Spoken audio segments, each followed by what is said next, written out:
L'info de proximité reste le cœur de métier du JHM. D'ailleurs, qu'elle s'affiche sur vos écrans ou qu'elle soit imprimée sur ce bon vieux papier que l'un des 280 porteurs du journal dépose dans les boîtes aux lettres chaque matin. Cette collecte et ce partage de l'information, c'est l'aboutissement d'un dispositif complexe fait d'hommes, de compétences et d'outils. L'ensemble poursuit son inlassable ouvrage. Collecter l'information locale, la trier, la mettre en forme et la diffuser. La Haute-Marne est un des rares, très rares départements dont le territoire est encore quotidiennement irrigué par un journal parfaitement adapté à son échelle. Un journal dont le navire amiral demeure le papier. Chaque jour, les correspondants locaux et les journalistes rédacteurs couvrent le terrain. Ils observent, constatent, interpellent et griffonnent sur leur bloc-notes ce qui fera la substance de leur papier.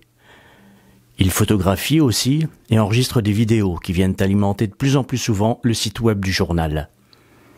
De retour chez eux ou au bureau, ils rédigent leurs textes sur un ordinateur connecté. Ils envoient leurs articles dans une base de données stockée sur un serveur au siège de l'entreprise, rue du Patronage Laïque à Chaumont. Voilà, je cherche combien de temps, combien de fois le CVB a été leader de l'IVA. Lorsqu'ils s'installent en début d'après-midi devant leur écran, au siège du JHM, les journalistes secrétaires de rédaction prennent connaissance de la liste détaillée de tous les sujets qu'ils auront à mettre en page jusqu'aux environs de minuit. La copie et les photos des rédacteurs qui travaillent dans les agences de Saint-Dizier, Chaumont et Langres coulent directement dans des formes prédéfinies au sein des pages dédiées à leur ville. La copie des correspondants, relue et formatée par les secrétaires de presse, est mise en page par les journalistes secrétaires de rédaction. La pagination est arrêtée environ 2 jours avant la date de parution. Une pagination toujours multiple de 8. Au cœur de la nuit, la flasheuse fait son office et crache les plaques. Sur chaque plaque souple, à base d'aluminium, apparaissent 4 pages juxtaposées, ou plus précisément une des 4 couleurs des pages en question. Le cyan, le magenta, le jaune et le noir. C'est le procédé de la quadrichromie. La bande de papier est imprimée à 4 reprises avec chacune de ces 4 encres. Le journal est alors confié à l'expertise des rotativistes.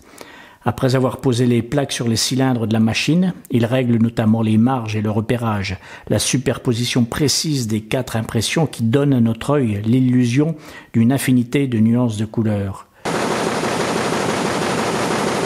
Les correspondants et les rédacteurs vérifient leurs sacs et partent en reportage. Les commerciaux vont à la rencontre de leurs clients afin de leur proposer la publicité la plus pertinente en fonction de leur activité, avant de réaliser les maquettes avec l'atelier de photocomposition. Les hôtesses accueillent et conseillent les particuliers dans chacune des agences. Le service des ventes veille à la satisfaction de chaque abonné et à l'alimentation de chaque point de vente. C'est cela, le JHM au quotidien.